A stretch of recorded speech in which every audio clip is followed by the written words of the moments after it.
través de la señal de Radio Nuevo Mundo, presentamos el programa Academia Libre, un espacio que sintoniza con la actualidad educacional, el desarrollo científico y el mundo de las artes. Aquí la Universidad Pública pone sus micrófonos al aire. Con ustedes, David Evia. Vaya nuestro saludo a todos los auditores de Radio Nuevo Mundo que a esta hora sintonizan la emisión de Academia Libre, donde la educación, las ciencias y las artes confluyen para hacer de la creación de conocimiento un espacio público. Me acompañan Cristian Castro y Macarena Castro. Hola David y Macarena. Hola. Conversamos sobre educación a esta hora en Academia Libre. El pasado lunes 6 de junio, el Parque Carén de la Universidad de Chile recibió un nuevo e innovador proyecto. Al Parque de Innovación CTEC y el Centro Tecnológico para la Innovación Alimentaria Z, y pronto recibirá también al Centro Productor de Vacunas, que se sumará al proyecto Escuela Centro Experimental Carén, que dio su primer paso con la firma del convenio entre el plantel público y el Servicio Local de Educación Barrancas. Este proyecto, destacó el saliente rector Ennio Vivaldi, busca crear un espacio de educación experimental y de investigación que precisamente aproveche las oportunidades de la nueva sociedad, contribuyendo al país y a su proceso de cambio con una visión pedagógica laica y democrática, inserta en el entorno enriquecido del Parque Carén para beneficiarse a la vez de su enfoque transdisciplinar.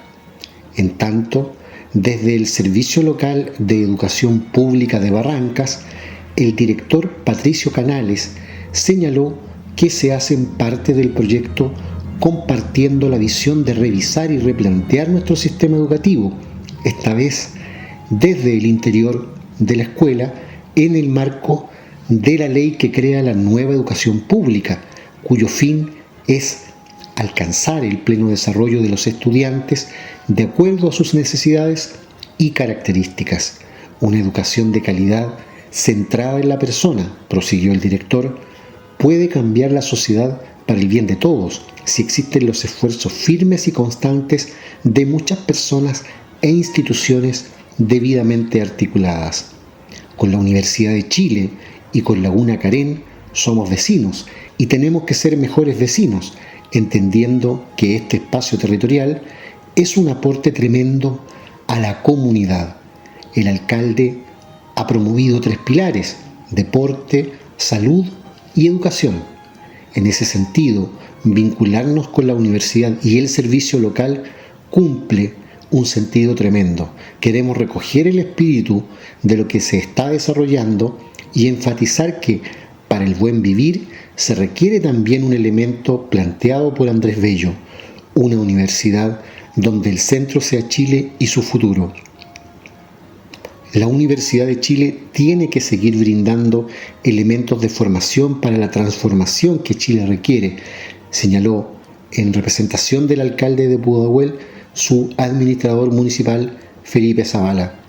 La iniciativa de la Universidad de Chile nace el pasado año 2021 con el objetivo de generar un proyecto educativo experimental y modelos pedagógicos que faciliten el desarrollo de la libertad, individualidad y potencialidades de los estudiantes del siglo XXI en el contexto de la institucionalidad de la educación pública. Todo con un fuerte énfasis transversal de vinculación con los vecinos y vecinas, con el fin de potenciar el sentido de participación y ciudadanía de los estudiantes, aportando así al bienestar de las comunidades locales. Con este convenio se sientan las bases para la posibilidad de reconstrucción y fortalecimiento de la educación pública como respuesta a las tremendas necesidades que existen en la sociedad actual. Es decir, que se atreve a reimaginar y repensar lo que estamos haciendo de tal manera de poner a la educación pública a la vanguardia de los procesos de transformación, junto con la experimentación e innovación que ya se encuentran realizando las comunidades en el territorio, celebró Víctor Orellana, director ejecutivo del proyecto. Por su parte, el rector de la Casa de Estudios enfatizó que esta iniciativa refuerza nuestra convicción de que la educación pública debe articularse en todos sus niveles. Esperamos que esta escuela centro experimental no sea tan solo un ejemplo aislado, sino que la experiencia se transforme en un modelo implementable en todos los rincones del país. El proyecto Escuela Centro Experimental Carén cuenta con 3 equipos profesionales integrados por profesores, cientistas sociales y académicos que se orientan al trabajo de las áreas pedagógico-curricular, comunidad e investigación transdisciplinar. Esta iniciativa busca impactar en las comunidades locales, como es el caso de Pudahuel, donde la población en edad escolar asciende a 65.000 niños y jóvenes en total. La iniciativa partió elaborando una planificación estratégica general, un esquema de alianzas institucionales y un diagnóstico integrado del territorio. Esto último contempla un plan de trabajo conjunto con la Municipalidad de Pudahuel, a efectos de acercar la comunidad al Parque Carén y coordinar tanto las actividades de diagnóstico como el proceso participativo que se llevará a cabo este 2022. En el año 2023, en tanto, se espera iniciar con el diseño y construcción del establecimiento, complementando su trabajo con actividades piloto junto a los actores educativos y sociales de la comunidad.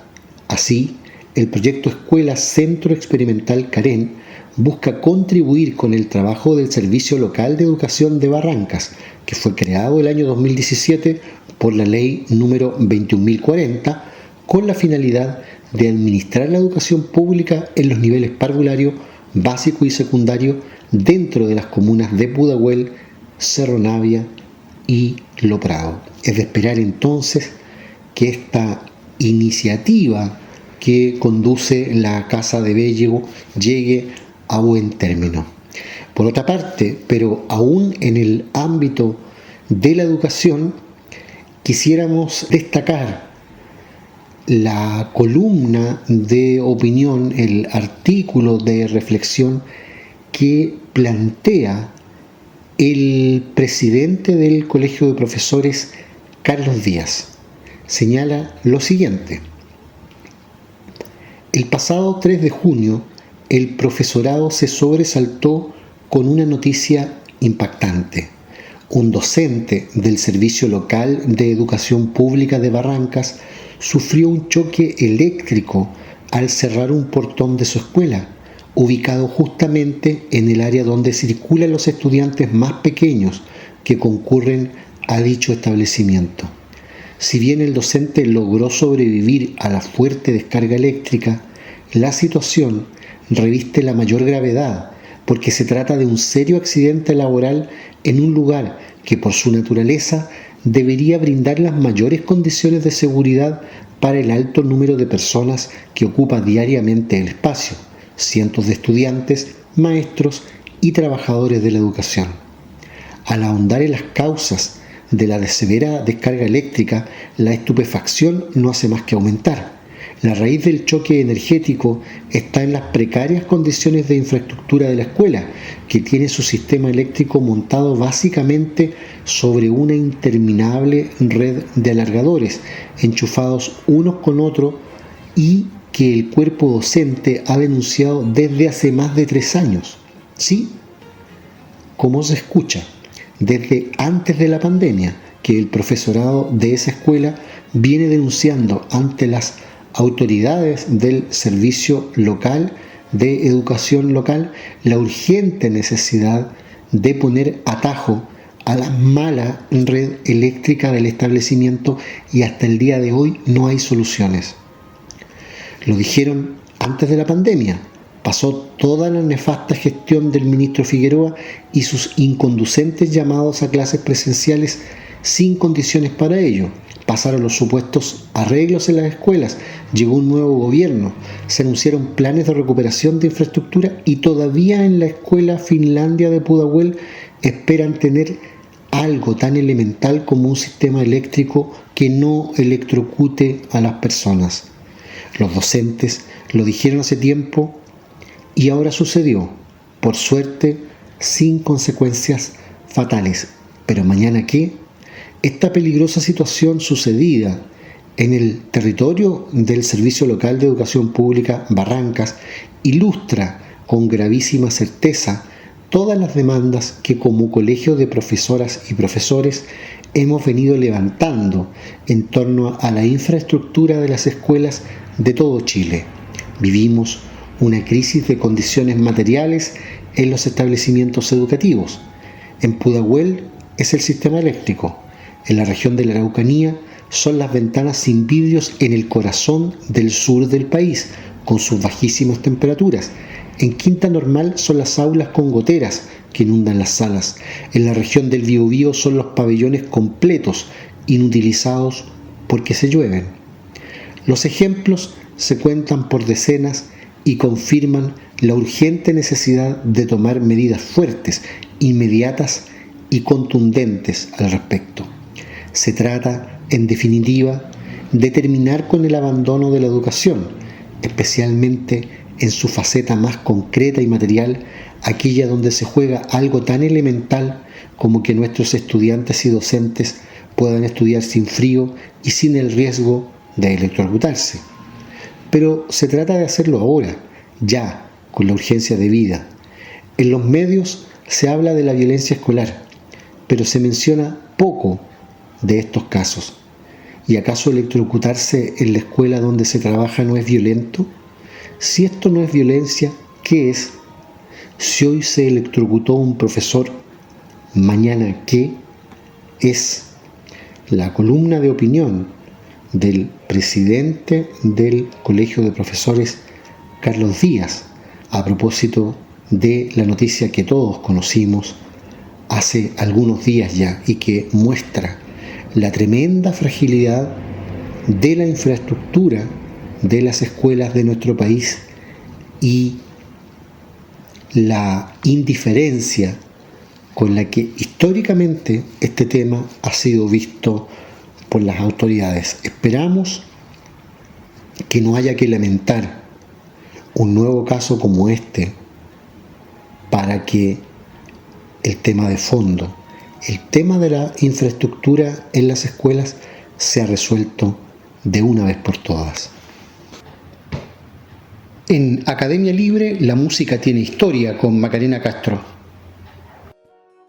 Dentro del desarrollo de nuevos géneros musicales durante el siglo XII, París se abrió paso con la Escuela de Notre Dame, una de las principales sedes musicales de la época. Allí surgen algunos géneros polifónicos que marcan una evolución desde el canto gregoriano y un alejamiento de los modos litúrgicos, como el organum, a través de dos voces en el canto, y el motet, que en un proceso similar al del tropo añade un texto breve a las vocalizaciones. El distanciamiento del contexto eclesiástico impulsa además una actividad musical que va más allá del trabajo colectivo, por lo que adquiere resonancia el nombre de algunos compositores. Adam de la Halle es considerado uno de los más virtuosos en el motet, que nació hacia 1250 en Arras y murió en Italia cerca del 1300.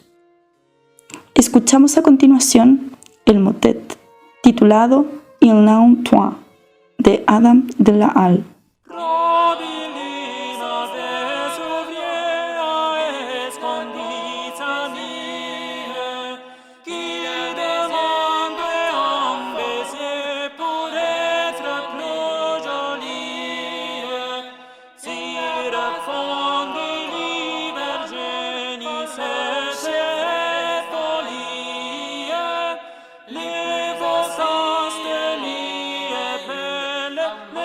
Les vos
Escuchábamos Il n'a un point, el motet compuesto por Adam de la Halle, en una grabación realizada en 2004 en Francia.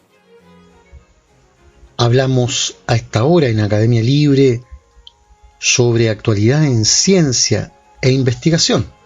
Lo hacemos con Cristian Castro, quien nos proporciona cada semana las novedades en este plano. ¿Qué está pasando, Cristian, en materia de ciencia e investigación?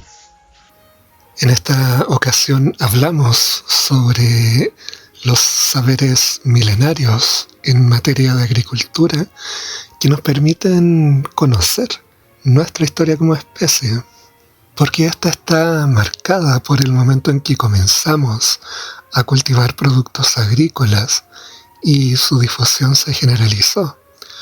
Conocer cómo lo logramos a través de los siglos y qué comíamos y cultivábamos nos acerca a los antepasados y a sus vidas. Leonor Peña Chocarro, investigadora del Centro de Ciencias Humanas y Sociales del Consejo Superior de Investigaciones Científicas en España, nos entrega antecedentes sobre esta temática.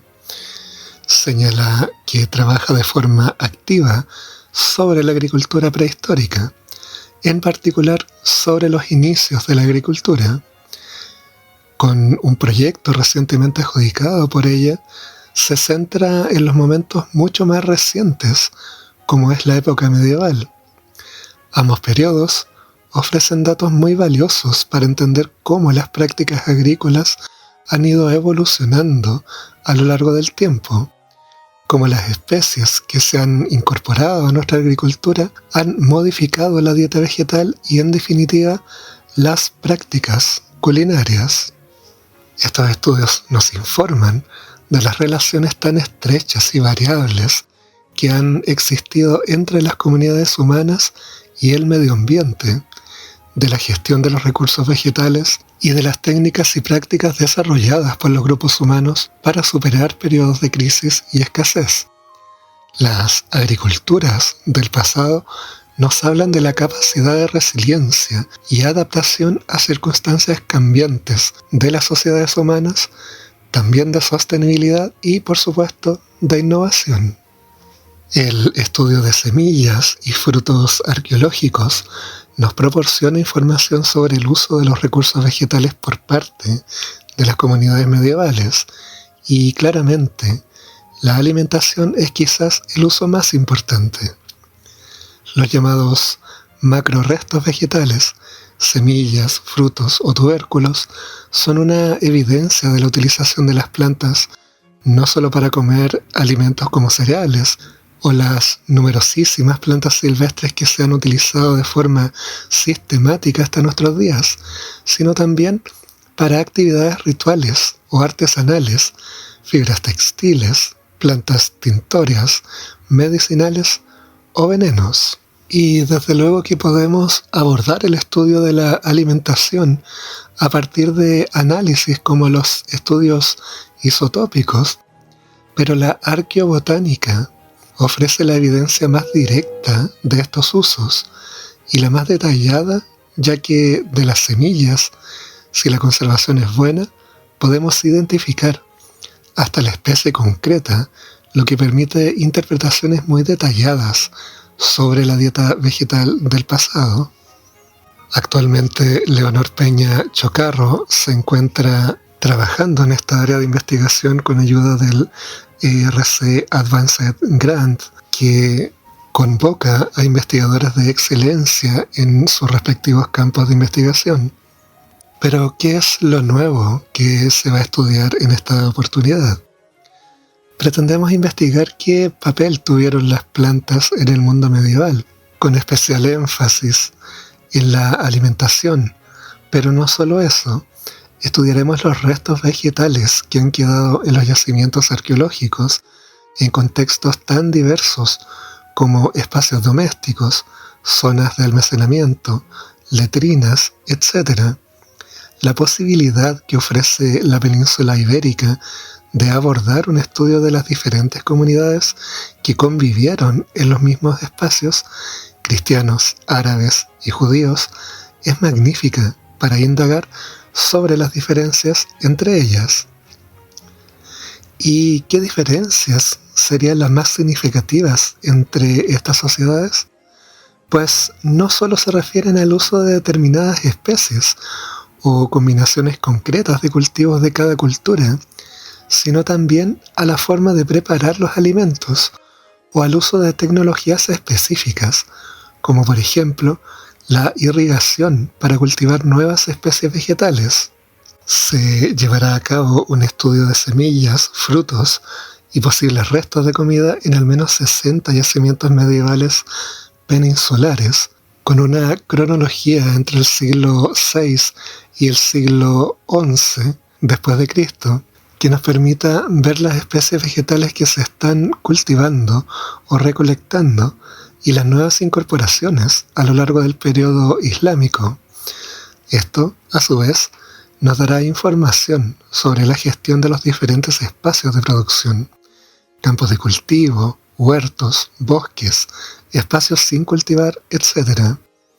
Un aspecto significativo está representado por el estudio de formas de almacenamiento durante el periodo, silos, graneros, etc., y en especial de las llamadas cuevas granero, vinculadas al mundo islámico en la que la conservación de los restos vegetales es excelente.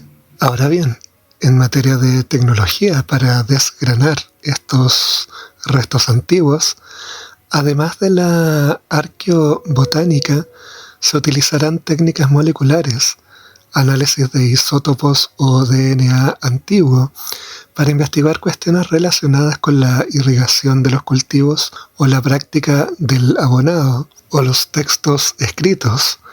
El equipo es multidisciplinar. Participan investigadores del Consejo Superior de Investigaciones Científicas y de varias universidades del País Vasco, Valencia, Oviedo y Algarve. La investigadora con vasta experiencia en esta área del conocimiento había presentado en una oportunidad anterior un trabajo sobre los orígenes de la agricultura en el Mediterráneo. ¿Qué frutos dio ese viaje al pasado entre el sur de España y África? De ese trabajo fue la investigadora principal, señala, y estudiamos un tema fascinante como es el origen de la agricultura en la península ibérica y en el norte de África. Fue un proyecto que incluyó diferentes instituciones europeas y españolas y abordamos el tema desde diferentes perspectivas. Conseguimos avanzar considerablemente en el conocimiento sobre los inicios de las prácticas agrarias. Identificamos a las especies involucradas, la tecnología agrícola utilizada y situamos a la península y al norte de África en el mapa de países en los que es posible debatir sobre este tema. También ella fue partícipe de un macroproyecto de agricultura e innovación. Ese fue un proyecto muy interesante en el que fui codirectora junto a una investigadora del Centro Nacional para la Investigación Científica en Francia. Aquí reunimos a un grupo muy numeroso de investigadores europeos y abordamos el estudio de la agricultura preindustrial a partir de 3 ejes: los cultivos, las técnicas y los paisajes agrarios, desde la prehistoria hasta nuestros días, a partir de estudios de caso. Fue interesantísimo porque nos permitió explorar muy de cerca la permanencia de sistemas agrícolas, técnicas y prácticas agrarias muy arcaicas hasta el siglo XX, tanto en Europa como en otros continentes.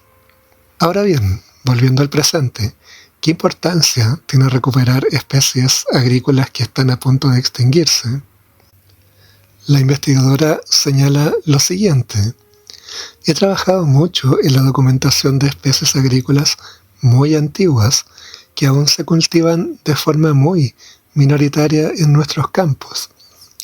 conocer de primera mano de los propios agricultores que las están manteniendo, sus historias, formas de manejo, utilización, así como todo saber asociado a ellas, ha sido un verdadero privilegio. Estos saberes milenarios que inevitablemente desaparecen cuando los agricultores dejan de sembrar algunas especies porque su utilización ya no tiene sentido en sus economías, constituyen una fuente inconmensurable de conocimiento sobre las propias especies, sobre su adaptación a determinados terrenos o ecosistemas, o su resistencia a plagas, entre otros.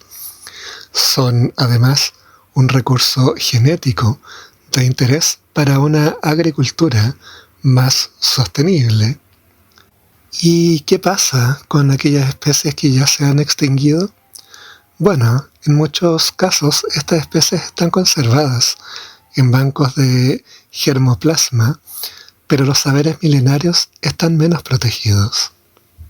Una noticia que nos introduce en un campo interesante de las ciencias en materia de investigación sobre los orígenes y prácticas en relación con la agricultura y cómo esto también ha contribuido a definir relaciones sociales y establecer cómo nos planteamos a nosotros mismos en relación con la naturaleza.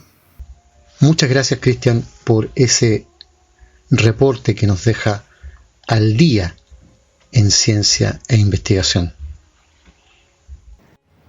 Vamos a la música y su historia con Macarena Castro. Adam de la Halle fue uno de los últimos troveros, estos poetas músicos, discípulos de los trovadores, que también desarrollaron sus cantos en la lengua oïl y que aparecieron al norte de Loira en el siglo XII.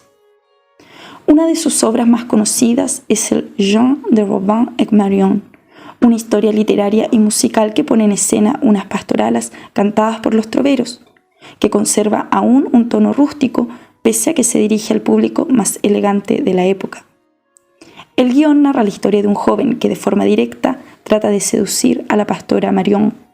Ella, ante las propuestas del muchacho, no se siente intimidada y finge estar interesada en él. Por esta pieza se le ha considerado el precursor de la ópera cómica o de la comedia ballet al estilo del siglo XVII. A continuación, escuchamos Le Jeu de Robin et Marion, de Adam de la Halle.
Meines Paramos meine Mo,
ska jag gå och hemma steg, hit jag spyr dura steg, kunde många marotta, bäcka bäcket way bus, kino manta des marotta, kivarai palera bus.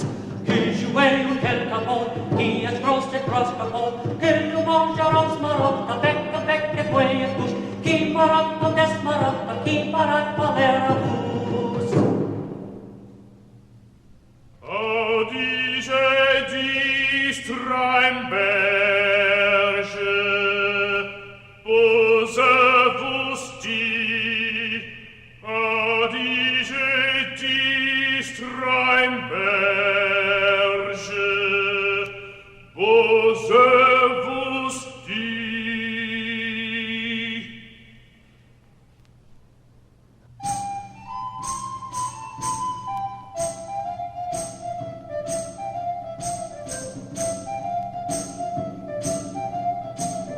Venez après ouais, venez, le sonnet, le sonnet, le sonnet, le ouest, le sonnet, le sonnet, le sonnet, le ouest. Venez après ouais, venez, le sonnet, le sonnet, le sonnet, le sonnet, le sonnet, le sonnet,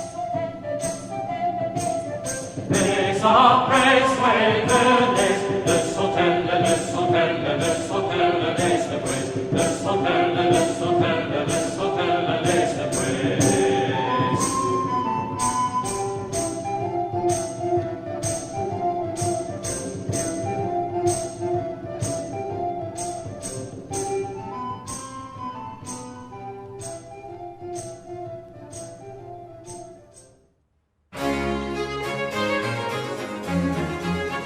Escuchábamos Les Jeux de Robin et Marion de Adam de la Halle. Conversamos sobre arte y cultura en Academia Libre y lo hacemos para compartir con los auditores en esta oportunidad una reflexión que hace el periodista especializado en arte Jorge Letelier bajo el título Banksy en Chile, arte callejero domesticado, y que se refiere justamente a las etiquetas supuestamente populares que suele colgarse al trabajo de algunos artistas que a estas alturas son marca registrada.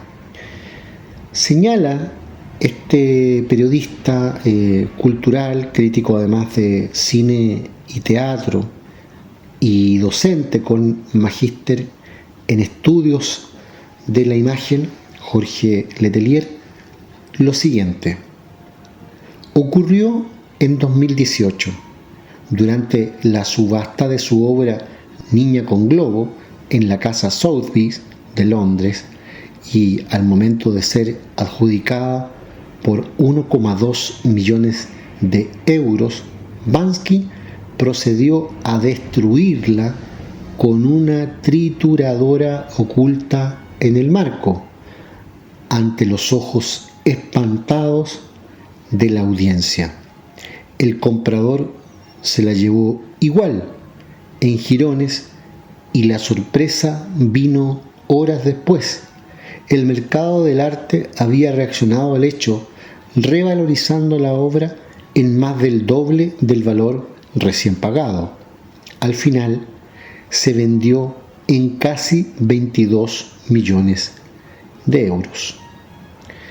Banksy, un artista muy crítico con la mercantilización del arte, creador de identidad civil y origen ocultos en un seudónimo, quiso darle así un escarmiento al mundo de las subastas, los coleccionistas y los intermediadores millonarios, y perdió estrepitosamente en el camino, o al menos eso creímos. Los viejos intentos de las vanguardias artísticas por desacralizar el arte, cuestionar la originalidad de las obras o despreciar los espacios museísticos tenían aquí un nuevo capítulo para su larga querella. Pero más que distanciarse o aprovecharse del mercado del arte, Banksy ha sido revolucionario en cuestionar las nociones de autenticidad y autoría en el arte contemporáneo. Su estrategia ha sido aparecer con spray, stencil, serigrafías y otras técnicas en cualquier muro de cualquier ciudad. Como un piloto kamikaze, sus obras están destinadas a atacar y desaparecer, a dejar una huella fugaz, pero abierta a todo el público mientras puedan verse. El suyo es de por sí un arte efímero y democrático que reniega del carácter único e indivisible de la obra autoral, convirtiéndose en un bien de acceso público, reproducible y subversivo, que se hace arte no en la creación, sino que en el acontecimiento que genera. El trabajo de Banksy se ha legitimado desde esa condición efímera y dispuesta en lugares diversos, y también ha pervivido en Internet y las redes sociales entre quienes las reproducen sin cesar, porque ahí está la obra y el mensaje, no en su materialidad como pieza original, la que, digámoslo, no existe, a menos que consideremos a una plantilla como la obra. Entonces, ¿cómo podemos entender The Art of Banksy Without Limits, la muestra que se exhibe en estos días en la explanada de la Plaza Central del GAM en Chile? Esta se presenta a sí misma como una muestra no autorizada por Banksy. No es la única, ya que son varias las que recorren el mundo presentando la obra del autor sin su beneplácito. Pareciera que ese eslogan es el gesto definitivo de una legitimidad que apela a la ironía, ser rechazada por el autor que critica la mercantilización del arte y la idea de autoría. Pero recordemos la pieza mutilada de Sotheby's. El mercado se apropia y saca réditos de lo que se opone al mercado. Por lo tanto, ser desautorizada por Banksy es el mejor marketing posible, como también sucede cuando se publica una biografía no autorizada de una determinada celebridad. Pero más allá de las estrategias, cínicas o no, hay una serie de preguntas que quedan dando vuelta en esta operación. Si no hay un artista que pueda autorizar, desautorizar lo que se convoca con su nombre, ni tampoco hay obras originales, pues en la citada muestra del GAM, la mayoría son reproducciones o copias hechas por artistas locales, ¿qué es lo que se exhibe entonces? Y si estas obras son técnicamente una reproducción que cualquier artista puede seguir copiando, ¿por qué están aprisionadas en una muestra cerrada y con seguros comprometidos?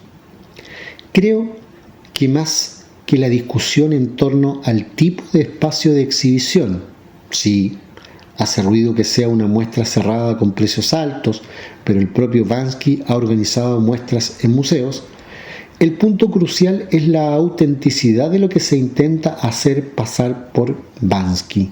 El director del GAM, Felipe Mella, habló en prensa de que la muestra constituía un homenaje, asumiendo la imposibilidad de contar con los originales. Eso fue lo que dijo en una nota del diario Las Últimas Noticias el pasado día 27 de mayo. En tanto, el curador de la muestra, el mexicano Guillermo Quintana, comentó: "Yo no hago exhibiciones para TikTok ni para Instagram, pero es el propio artista quien desde el estatuto mismo del street art ha propugnado una idea colectiva y abierta que se opone a la individualización del arte y se ha servido de las redes sociales para convertir sus intervenciones en sucesos globales de inocultable eficacia. Reconozcamos que, como buen artista posmoderno, Banksy se nos ofrece como un modelo perfecto de contradicciones.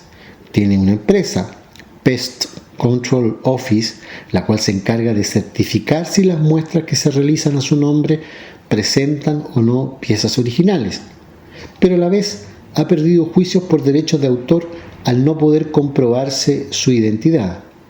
La mercantilización de sus obras es algo que sí parece importarle, aunque sea para desestabilizarla o para reafirmar en la oposición su carácter de inevitable. ¿Acaso el tema que probablemente hace más ruido en The Art of Vansky sea lo que el centro GAM entiende como arte callejero o arte público?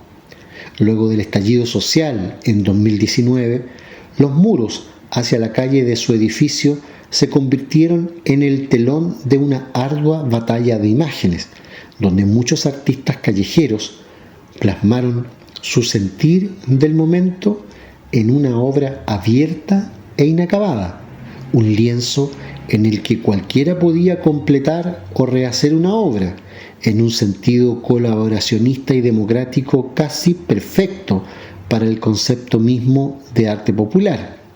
El espíritu original de Vansky estaba ahí, en esos muros, en esos stencils y sprays que se abarrotaban hablando de Chile en una anárquica sinfonía que tenía comienzo, pero de la que no conocíamos su conclusión. ¿Cómo se explica que el principal centro cultural del país, aquel con la más alta asignación directa de recursos, esté ahora dispuesto a domesticar ese arte callejero en una muestra de costo prohibitivo para tantos bolsillos? Es por ello que considero que el problema esencial de la muestra es su sentido curatorial. Al ser Vansky un autor con una obra tan conectada con los contextos políticos del arte y la economía, su muestra en curso en Santiago no conversa con el actual contexto político del país, poco después de que los espacios públicos fueran tomados por el arte urbano en un fenómeno anónimo, colectivo y profundamente antiautoral. Está ahí, paradojalmente, la mayor distorsión de lo que entendemos como arte callejero o arte público. Es lo que señala este excelente artículo de Jorge Letelier, repito, periodista cultural, crítico de cine y teatro, docente, magíster en estudios de la imagen, que saca a la pizarra, por una parte, el supuesto carácter de arte callejero de la obra de Vansky, que tanto ha mercadeado en el mundo, y por otra parte que apunta con el dedo a el propio GAM, que ha pretendido encapsular y convertir en un fenómeno de élite el consumo con corte de boleto del acceso a la supuesta obra de Vansky, porque aquí, como bien señala el periodista, son copias, nada más que copias de originales hechos con moldes. Es importante entonces de vez en cuando someter a ese ejercicio crítico el desarrollo, el despliegue de aquello que se está llamando arte, de aquello que se está llamando curatoría y de aquello que en nombre de la cultura finalmente es otro sucio negocio más. Concluye aquí en Radio Nuevo Mundo esta emisión de Academia Libre, un programa producido por la Comisión Ejecutiva de la Universidad. En los mandos técnicos, Francisco Navarro, y en los micrófonos, Macarena Castro, Cristian Castro y David Evia. Agradecidos de su sintonía, nos encontraremos la próxima semana. Hasta entonces. Nos vemos. Hasta pronto.